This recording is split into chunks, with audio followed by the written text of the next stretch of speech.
They say that those who forget their history are condemned to repeat it.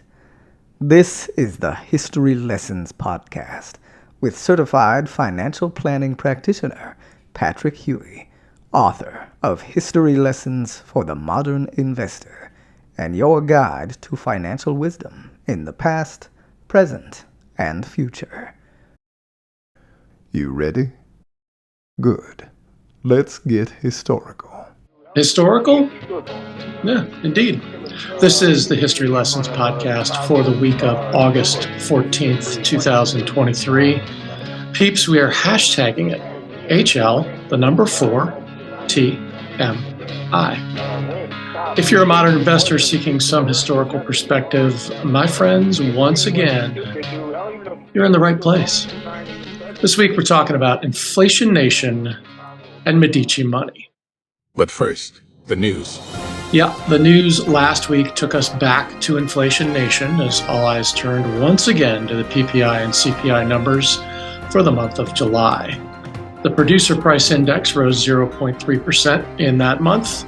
Core prices, excluding volatile food and energy components, rose 0.3%. And they're up 2.4% for the past year. The services sector pushed up inflation, rising 0.5%, while goods prices were restrained, rising a modest 0.1%. Well, meanwhile, the consumer price index, CPI, rose 0.2% in July. And in the past 3 months, CPI is up only 1.9%. And that annual rate is the smallest 3-month reading since what I usually refer to as BC, before COVID. All this is pretty good news, and it might just make the Fed stop and think twice about further rate hikes. Right? Well, maybe. Surge in energy prices came in July, and that wasn't included in these numbers. It was late in the month. So there may be some additional upward pressures coming. And rental inflation, actual and imputed, continued to run hot. It's up 0.5% for the month and running near or above a 6% annualized rate over the 3, 6, and 12-month periods. As a reminder, price changes for housing are the single largest item in the CPI calculation. Inflation is lower and the numbers aren't eye-popping anymore, but that doesn't mean the fight is over. Next up, we'll charge the Wayback Machine and head back in time for this week's history lesson. But first, this word from our sponsor. Interest rates are rising, and your annuity purchased in the last decade might not be keeping up, which means your financial plan may be falling behind. So if you own a deferred annuity, fixed, indexed, or variable worth more than $250,000, now is the time to review it and make sure it is doing all that it can for you and your financial plan. Let us help you keep your retirement on track. Introducing Victory Independent Planning. VIP turns complex financial matters into clear and confident solutions, so you can relax and enjoy retirement whenever it arrives. Get the Annuity Review Kit now.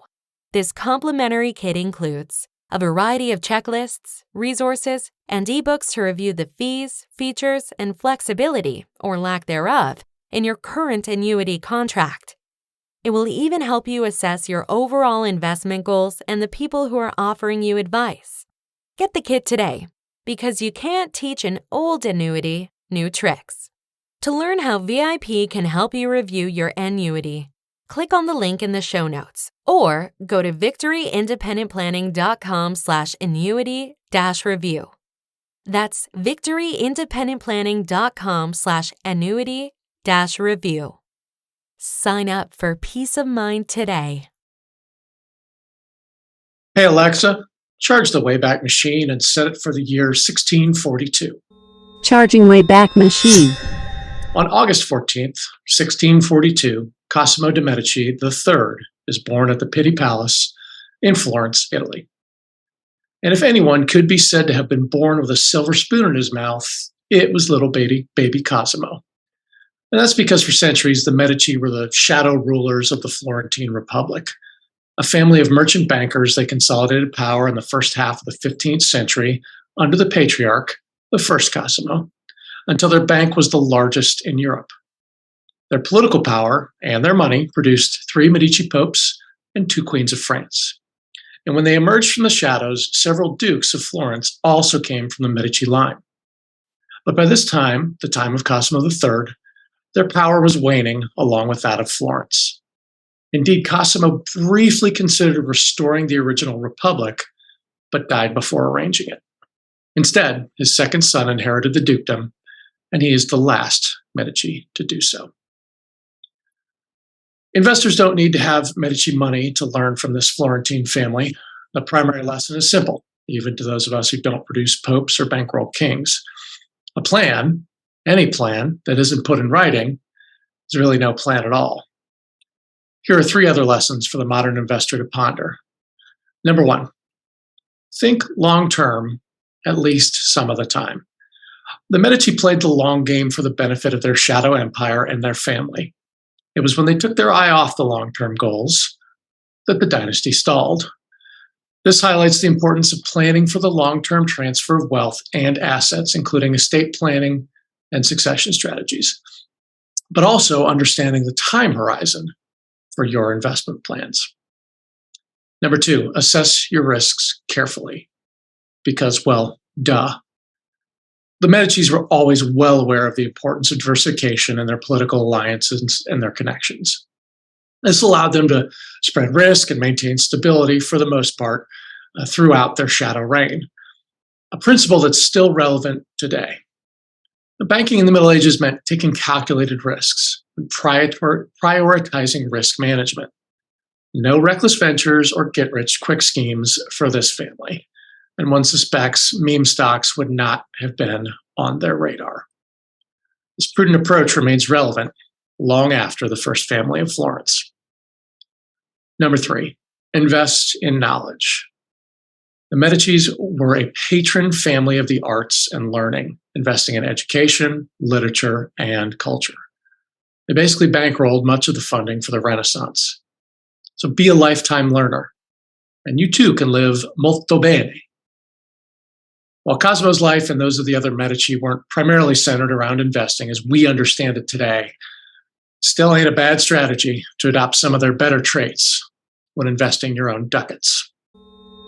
Wayback Machine disengaged, returning to the year 2023.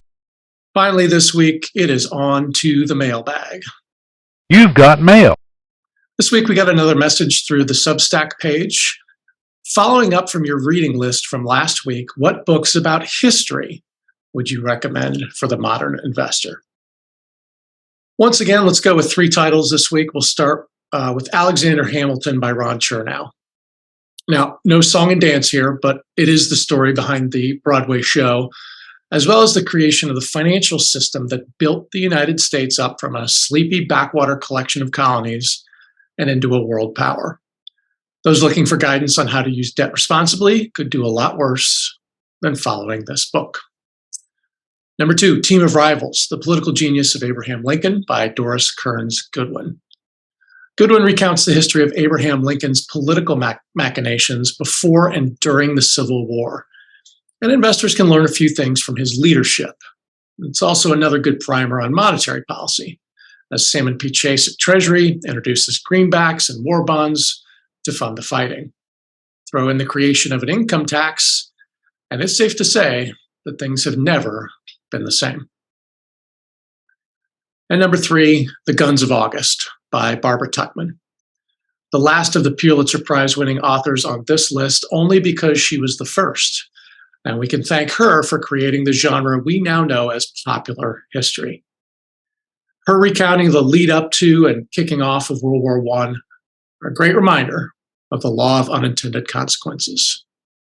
And I know nothing has changed regarding that in the last 100 years or so. Well, my fellow historians, that's all I got for this week. Check out my book, History Lessons for the Modern Investor. It's still available on Amazon.com. And be sure to do all the social stuff for us, the liking, the sharing, the following, all that good stuff. We're available on Substack, Spotify, and Apple Podcasts. So pretty much wherever you get your pods, check in, check us out, and follow us. And keep sending me those messages for our mailbag. Until next week, when we'll take another rollicking romp through the past and make an investment in your financial future with history lessons for the modern investor. See you next week.